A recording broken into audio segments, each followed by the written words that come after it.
Assalamualaikum warahmatullahi wabarakatuh. Waalaikumsalam warahmatullahi wabarakatuh. Alhamdulillahilladzi bi ni'matihi tatimmus shalihat. Wassalatu wassalamu ala sayyidis sadat wa ala alihi wa ashabihi ahlil fadaili wal karamat. Fadilatul Syekh Ad-Doktor Saiful Hadi Ma'afi hafizahullah wa saddada khutah. Matta'anallah bituli umurihi wa bihusni adabihi wa lutfihi. Fadilatul Ustaz Kemas Ali, Fadilatul Ustaz Kiai Muhammad Atik Fahmi, Al-Masyaikh Al-Kiram, para asatiz, guru-guru kita semua, adik-adik, para santri penghafal Al-Quran. Mudah-mudahan kita selalu dimuliakan karena iman dan Islam. Amin ya rabbal alamin. Pokok kayu yang di dalam hutan itu ditebang, lalu kemudian di blender. Ada mesin blendernya, macam memblender cabai. Ustadz nonton atau dengar cerita? Saya nengok sendiri, masuk ke pabrik, kayu besar-besar itu dihancurkan jadi PULP, pulp, bahasa Inggrisnya pulp. Pulp kalau kita tengok di kamus, bubur kertas.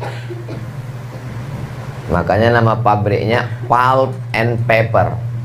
Pulp bubur, paper kertas. Setelah dia jadi bubur, warnanya hitam macam dodol, dimasukkan batu kapur. Akhirnya bubur hitam tadi berubah menjadi putih. Itulah bubur kertas, bahan asal kertas. Lalu kemudian melalui proses jadilah dia paper, kertas. Kertas tadi nasibnya macam-macam. Ada kertasnya masuk ke kelas. Nah, itulah dia yang dipangku sama Ananda, siapa namanya? Giu. Nah, itulah dia jadi buku si Giu. Ada satu kertas tadi dibeli oleh pegawai Pemkab Musirawas, masuk ke kantor Bu Bupati, naik ke atas meja. Sama-sama dari hutan, sama-sama bubur kayu, sama-sama dari pabrik kertas, nasib macam-macam. Yang satu di pangkuan Giu, yang satu di meja Bupati. Salah satu kertas tadi, mohon maaf, masuk ke toilet jadi tisu cebok, tempat najis. Kita pun mau masuk ke dalam, Allahumma inni a'udzubika minal khubuthi wal khaba'ith. Yang paling rendah derajatnya nilai kertas masuk ke cebok.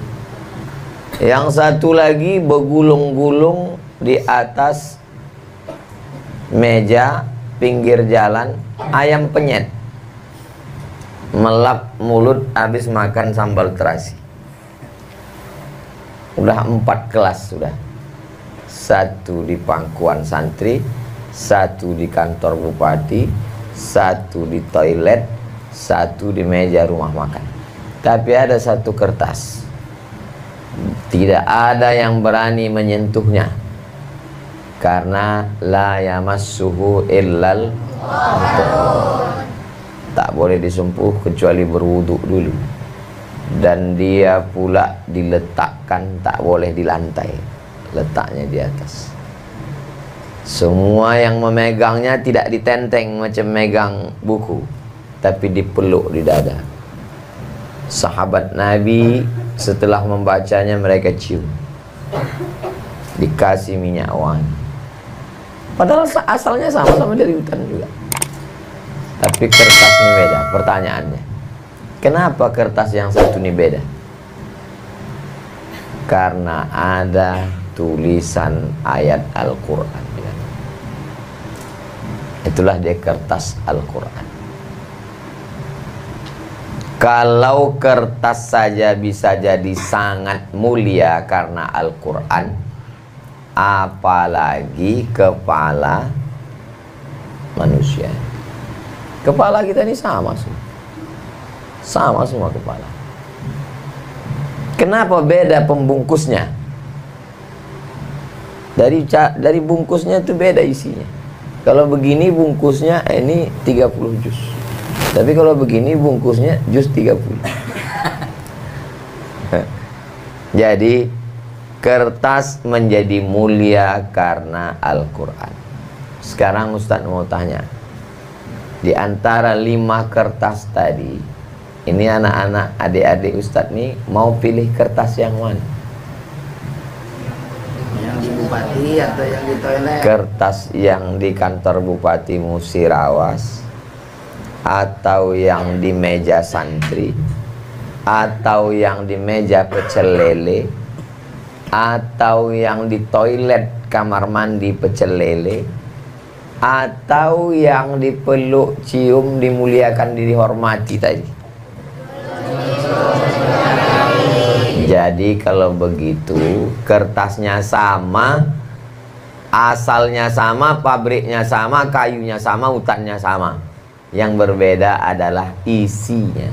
Maka isilah kertas itu dengan Al-Quran. Itu saja. Asal kertas itu isinya Al-Quran, dimuliakan orang. Kalau ada orang di Indonesia mengambil kertas itu yang Quran tadi, disobeknya, dilapkannya ke mulutnya habis makan bakso, apa yang terjadi? Masuk penjara, penistaan agama. Cobalah kalau ada berani. Live kan di TikTok. Hai guys, ini sedang makan bakso, ini tisunya. Masuk langsung ke dalam penjara. Penistaan agama hanya karena kertas. Kalau ada pas di pengadilan ditanya, kenapa kau buat itu melap mulutmu? Dijawabnya, ini kertas. Iya, tapi kertas ini beda. Kenapa? Ada Al-Quran.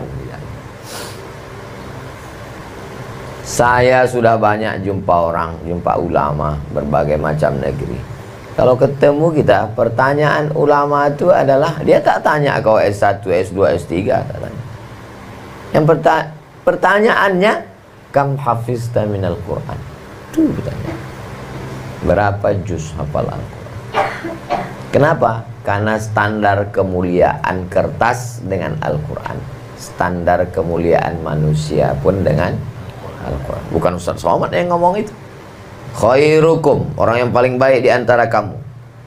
Tak ada disebut khairukum profesor doktor, tak ada. Khairukum man ta'allamal Qur'ana wa 'allamahu. Itulah dia penghafal Quran. Belajar, membaca, menghafal, paham, memperjuangkan dan mengajarkan. Itulah kata Nabi, khairukum. Ada orang Indonesia jadi imam Masjidil Haram, namanya Syekh Ahmad Khatib Al-Minkabawi, meninggal tahun 1920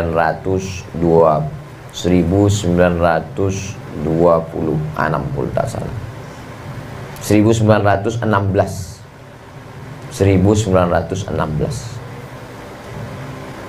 Lalu kemudian majelis yang paling ramai di Masjidil Haram itu diantaranya majelis beliau. Ramai orang.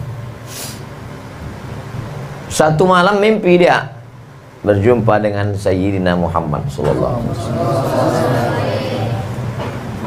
Jadi ditanyanya ke Nabi, ya Rasulullah, di Masjidil Haram ini majelis siapa lah yang paling mulia? Karena majelis yang paling ramai majelis dia. Kata Nabi menjawab, majelis yang paling mulia majelis ada di tiang sana. Di Haram itu banyak tiang-tiangnya. Biasanya satu tiang ada syekh duduk, Kata Nabi, majelis yang paling ramai yang di tiang itu. Penasaran Syekh didatangi tiang itu, ditengoknya. Seorang Syekh duduk ngajar, muridnya cuma satu. Kenapa kata Nabi ini yang paling mulia? Penasaran dia. Bukan yang ramai itu kata Nabi mulia, ini yang satu. Ditanya, kamu Syekh? Iya. Ngajar di tiang ini? Iya. Muridnya satu. Apa yang kamu ajarkan? Aku mengajar tahfiz Quran. Dan aku tidak mengganti murid sebelum dia khatam. Khatam dia baru ganti murid. Ternyata majelis yang paling ramai belum tentu paling mulia. Paling viral bisa, tapi paling mulia belum tentu. Yang satu orang itulah yang paling mulia. Kenapa itu yang paling mulia?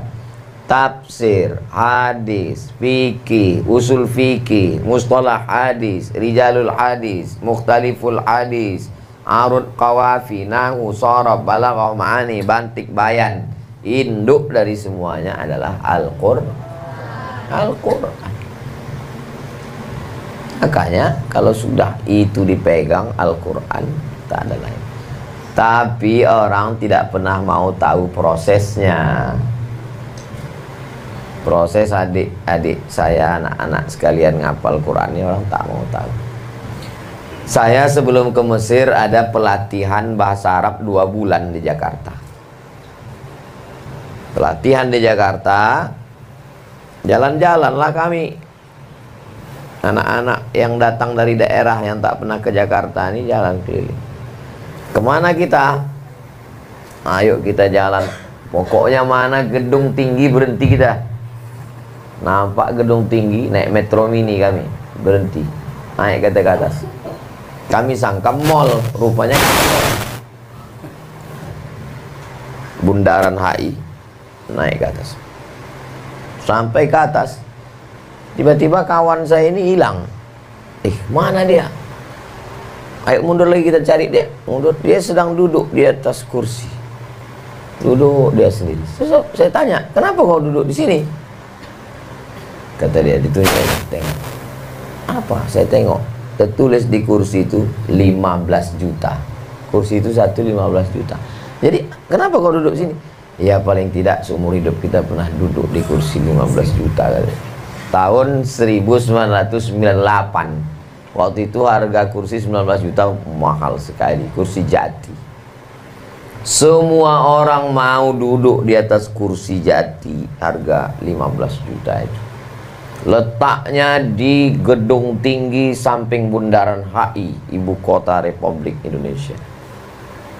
Orang tidak pernah mau tahu dari mana datang. Padahal ini datang dari hutan Jepara. Tinggalnya di tengah hutan, di tengah nyamuk, lintah, pacat, dipotong, ditebang, disinso, digergaji, diukir, dipahat, dipaku, dibawa naik ke atas kontainer, sampai ke Jakarta, didempul, dipasang, naik ke atas. Semua orang mau naik dan semua mau membeli. Sampai di Jakarta diletakkan di mall tertinggi, termahal, terbagus. Dan semua orang mau memiliki, pejabat-pejabat mau membeli, orang kaya. Orang tidak mau tahu dia datang dari mana. Nanti setelah adik-adik menjadi orang hebat penghafal Quran, semua orang akan mengatakan, itu keluarga saya, itu keponakan saya, itu saudara saya. Kenal Ustadz Abdul Somad, alumni Mazra'illah Ar-Risalah, yang hafal Quran, yang hebat bahasa Arab, yang baca kitab tafsir, qiraat Hafs an Asim, qiraat Warsh, qiraat Kumbul, qiraat Ibnu Katsir. Oh, itu dulu saya pernah itu ngajar, kata saya. Masa Ustadz pernah ngajar? Kultum. Kenapa? Orang tidak pernah mau tahu prosesnya. Orang cuma mau tahu hasilnya. Seorang perempuan dengan laki-laki pergi ke mall, melihat di etalase kaca, lemari kaca, cincin yang sangat mahal. Kata laki-laki itu, "Dek, nanti kalau kita nikah ini maharnya kamu mau?" Kata perempuan itu, "Mau." Coba kita tanya penjual, "Kok ini cincin sama batunya ini berapa harganya?" Kita tengok karatnya dulu ya. "Oh, kalau yang ini 300 juta," kata. Begitu tukang jual itu bilang 300, langsung kumat darah tinggi pembeli itu. Orang tak pernah mau tahu bahwa intannya itu dari pedalaman Kalimantan. Digali tanah, ketemu batu, gali lagi, ketemu lagi. Makin dalam, makin keras, barulah ketemu intan. Digosok intan itu, pakai bor, dilihat pakai mikroskop, barulah jadi intan. Setelah itu diikat dengan emas berkualitas tinggi. Emas itu bukan langsung bongkahan emas, butiran emas yang bercampur dengan pasir-pasir tanah liat di sungai, diletakkan dalam kuali. Coba tengok proses mengambil emas, diayak, disaring, diayak, dapat butiran kecil, barulah dibakar pakai merkuri segala macam, barulah jadi cincin. Orang tidak pernah mau tahu proses. Setelah jadi, semua ingin. Kalau mau jadi cincin saja prosesnya panjang. Kalau mau jadi kursi hanya sekedar tempat duduk pejabat orang kaya aja prosesnya panjang. Apalagi mau menjadi penghafal Quran. Ada prosesnya. Banyak orang tak mau tahu proses. Saya tidak menceramahi adik-adik. Saya bilang kalian harus begini, enggak. Saya hanya sekedar cerita, bertukar pikiran. Mau jadi apa ke depan itu tergantung hari.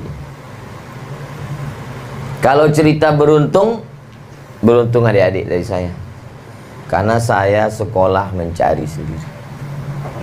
Adik-adik sudah berada di pengawasan kiai, berada di pondok, sudah ngapal Quran. Setelah hafal Quran nanti terserah mau kemana.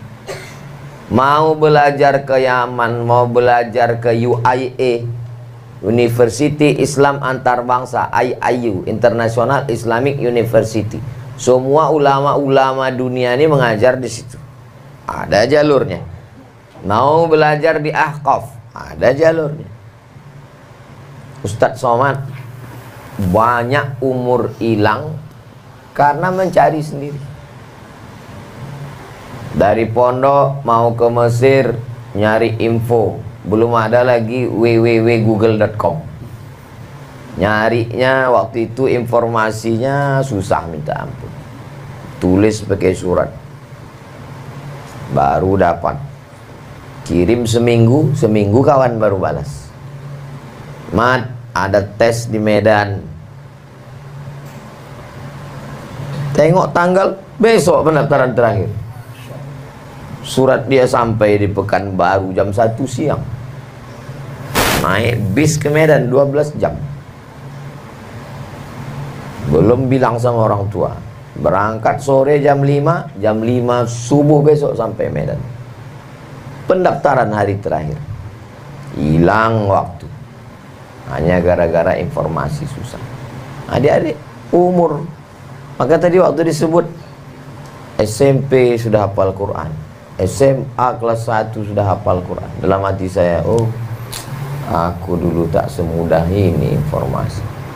Sekarang beasiswa begitu mudahnya, berprestasi. Sekarang tinggal persaingan otak. Informasi sangat mudah, akses sangat mudah.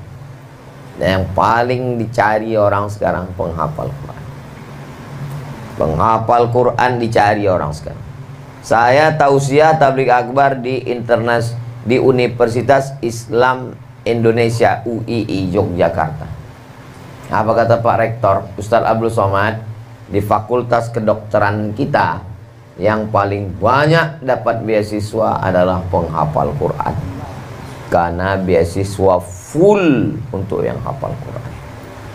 Saya punya kawan tentara di Jakarta. Tolong postingkan ini di IG Ustadz Somad. Apa ini? Penerimaan tentara jalur penghafal Quran. Saya ketemu dengan polisi. Ustaz Somad, saya ini polisi santri. Apa tuh maksudnya Pak polisi? Saya lulus masuk polisi dari jalur santri. Jadi peluang sekarang polisi, tentara, dokter, penghafal Quran. Jadi kalau ada orang masih lagi berpikir, mau jadi apa aku nanti kalau hafal Quran? Makan apa nanti aku kalau hafal Quran? Kalau ada orang begini nanti, mana tahu adik-adik keluar terus ditanya orang, kau ngapal Quran? Iya. Nanti kau makan apa? Bawa dia ke rumah sakit, periksakan, mungkin lambungnya di otak. Sehingga yang dipikirkannya makan. Orang sudah berpikir tentang kedokteran, tentang tentara, tentang polisi, tentang beasiswa, dia masih lagi berpikir tentang makan.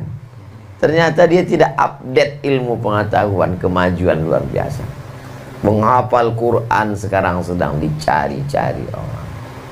Orang kalau sudah punya anak hafal Quran, doakan supaya anak Ustadz Abdul Somad bisa hafal Quran. Yang pertama namanya Mizyan Hazik Abdillah, yang kedua namanya Sami Ahmad Misbahi Ibadillah. Saya mau anak saya macam kalian penghafal Quran. Karena tidak ada kemuliaan orang tua melebihi punya anak penghafal Quran. Walaupun anak profesor, doktor, apapun pangkatnya, mungkin dunia ya, tapi akhirat di hadapan Allah yang paling mulia itu penghafal Quran. Sampai-sampai nanti iqra'ul Quran fa innahu ya'ti yaumal qiyamah syafi'an li ashabi. Quran itu akan datang pada hari kiamat memberikan syafaat kepada pembacanya. Hanya sekedar membaca. Kalian bukan membaca, Quran itu di dalam kepala kalian. Bayangkan, dalam kepala kalian itu Quran. Quran di sini, Quran di sini, Quran di sini. Dari jantung kalian Quran naik ke kepala kalian, turun ke mata kalian, turun ke mulut kalian. Ada dokter di Jepang membuat percobaan membacakan ayat Quran ke air. Air ini dibacakan ayat Quran. Ditengok dengan mikroskop. Ternyata air itu berubah setelah dibacakan ayat Quran. Berubah molekul air itu menjadi berbentuk kristal. Nama bukunya The Miracle of Water. Tulisannya Miracle of Water. Miracle of Water. Gambar molekul cahayanya segi 6,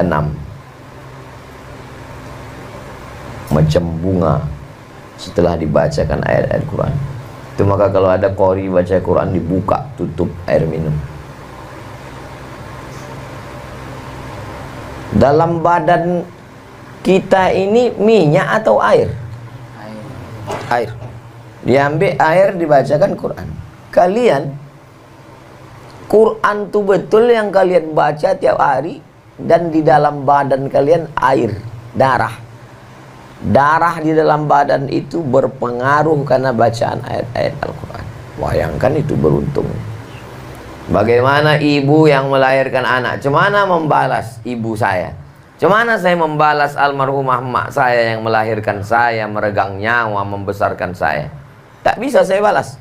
Tapi kalian, satu hari kalian ngulang 2 juz minimal. 1 bulan kalian khatam 2 kali. 1 tahun kalian khatam 24 kali khatam. Tak ada yang lebih beruntung daripada orang tua kalian. Kawan-kawan kalian yang sama-sama 1 SD, 1 TK dulu, mungkin pas malam Jumat dikirimnya ya Yasin. Itu pun kalau dia ingat. Cuman sekali itulah dapat. Orang tua kalian dunianya beruntung, akhiratnya beruntung. Dan ketika nanti di akhirat tajun minan nur, diberikan mahkota dari cahaya, kalian pasangkan di kepala orang tua, yang lain tak dapat, hanya kalian yang mendapatkan itu, insyaallah. Lalu kemudian kalau pahala jangan hitung lagi. La aqulu alif lam mim harf. Alif lam mim tidak dihitung satu huruf. Alif satu huruf, lam satu huruf, mim satu huruf. Wa likulli harfin asyru amsalihha. Setiap huruf dibalas 10 kebaikan. Setiap huruf. Satu hari kalian berapa kali murojaah? Berapa huruf?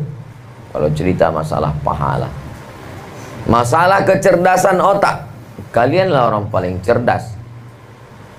Isim, fi'il, huruf, madhi, mudhari, macam-macam rangkai ayat dalam Quran itu bisa kalian hafal. Ada yang pakai fa, ada yang pakai wa, ada ghafurur rahim, ada ghafurun halim. Hafal semua, letaknya itu dalam Quran. Saya ketemu dengan dosen-dosen, gimana anak-anak penghafal Quran ini Pak dosen setelah kuliah? Mereka lebih cerdas Pak Ustaz. Kok bisa mereka lebih cerdas? Dulu di pondok mereka kan pendidikan umumnya kurang, karena otaknya sudah biasa dipakai. Jadi otak yang udah terbiasa dipakai ini dia untuk mengingat yang lain. Sedang Quran aja mereka hafal, ingat dia Pak Ustadz. Apalagi lah cuman fisika, biologi, kimia, matematika. Kecil itu bagi mereka Pak Ustadz. Iya juga ya. Seandainya na'udzubillah terbakar Al-Quran di seluruh dunia ini, habis semua yang ada di perpustakaan-perpustakaan itu terbakar, apakah Quran hilang? Tidak. Di mana Quran? Di kepala kalian di Quran. Quran disimpan di flash disk, kena virus, hilang. Quran disimpan di kertas, banjir bandang, gempa bumi, tsunami, hilang. Quran dimasukkan ke handphone, habis baterai, lowbat, hilang Quran. Tapi begitu Quran di dalam kepala kalian, kuncinya murajaah. Murajaah, murajaah, murajaah sampai mutqin. Kalau bersilang pendapat orang bahasa Arab masalah tasrif, amala ya'malu atau amila ya'malu, langsung kalian memberikan jawaban. Man amila salihan min dzakarin aw untha wa huwa mu'minun falanuhyiyannahu hayatan thayyibah. Mana solusinya? Kalian hafal ayatnya, amila. Tidak mungkin salah. Bukan amala, amila. Jadi kuncinya adalah Al-Quran. Bisa hafal kalian fi'il madinya, fi'il mudhari'nya, fi'il amarnya, ada semua. Qala yaqulu qawlan qailun. Kalau fi'il amar qul. Kalau fi'il amar dua orang qula. Kalau fi'il amar untuk jama' qulu. Ada semua dalam kepala kalian. Qul wallahu ahad, qul a'udzu birabbin nas, qul a'udzu bil falaq. Qula wa qula lahu qawlan layyinan la'allahu yatadhakkara aw yakhsha. Qulu wa qulu hittatun naghfir lakum khatayakum wa sanazidul muhsinin. Ada semua di kepala kalian. Sudah terlatih kepala itu dipakai.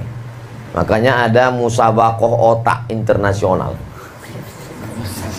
Musabaqah, kita tahu selama ini musabaqah tahfiz, musabaqah qiraatul kutub, musabaqah kaligrafi. Ini musabaqah otak internasional. Otak Jerman murah harganya karena udah selalu sering dipakai. Otak Jepang murah juga karena sudah selalu dipakai. Otak yang paling mahal, otak yang tak pernah dipakai. Belum dibuka lagi labelnya. New, masih baru, tak boleh disebutkan negaranya karena tak pernah dipakai. Jadi kepala kalian, orang masih berpikir mau nyari lontong sayur, sarapan apa pagi ini ya? Makan nasi uduk atau nasi lemak ya? Kalian sudah 2 jus. Kalian bangun jam 3, mulai murajaah hafalan yang lama, sholat tahajudnya mengulang hafalan, habis itu menambah hafalan baru, habis itu kalian sholat subuh bacaan Qur'annya panjang. Kenapa? Inna Qur'anal fajri kana mashhuda. Subuh itu disebut dengan Qur'an fajar karena bacaan paling panjang. Akhirnya setelah kalian menggunakan otak dari mulai menghafal murajaah lama, murajaah baru, orang barulah bangun memakai otak untuk nengok WhatsApp. Kan luar biasa kepala kalian. Allah memakai kepala kalian untuk menjaga kitabnya. Bayangkan itu. Bukan main lah senangnya bapak itu bangga karena anaknya dipakai presiden untuk menjaga pintu gerbang. Anak saya, kata dia. Gimana anak kau sekarang? Di Jakarta. Apa tugasnya? Menjaga pintu gerbang presiden. Cuman 10 tahun, 2 periode. Antum, otak antum dipakai Allah untuk menjaga kitabnya. Biasa itu. Orang biasa kalau ke Palembang yang ditanya kan ada otak. Mau nyari otak-otak. Ganti otak. Antum punya otak dipakai Allah Subhanahu wa ta'ala. Makanya bunyi ayatnya itu inna, kami. Kami itu kan jamak. Allah itu satu. Qul huwallahu ahad. Allah itu satu. Walam yakul lahu kufuwan ahad. La syarikalah, satu. Tapi kenapa dia katakan kami di situ? Allah menyertakan antum dalam rombongan yang menjaga Al-Quran. Wa inna lahu lahafizun. Kami menjaganya, kata Allah Subhanahu wa ta'ala. Bayangkan, ikut rombongan bupati aja bangganya bukan main. Foto posting di IG. Rombongan bupati. Antum sama rombongan Allah dan rombongan Rasulullah untuk menjaga kitab suci yang diturunkan Allah Subhanahu wa ta'ala. Tak ada yang paling bahagia kecuali orang tua. Itulah yang dapat Abdul Somad sampaikan. Saya tak menyuruh-nyuruh antum. Saya tidak memerintah-merintahkan antum. Saya hanya bercerita tentang kelebihan-kelebihan para penghafal Quran. Mudah-mudahan adik-adik, anak-anak sekalian istiqomah insyaallah. Aku qauli hadza astaghfirullah lakum. Terima kasih, saya kembalikan kepada barakallahu fiik. Assalamualaikum warahmatullahi wabarakatuh.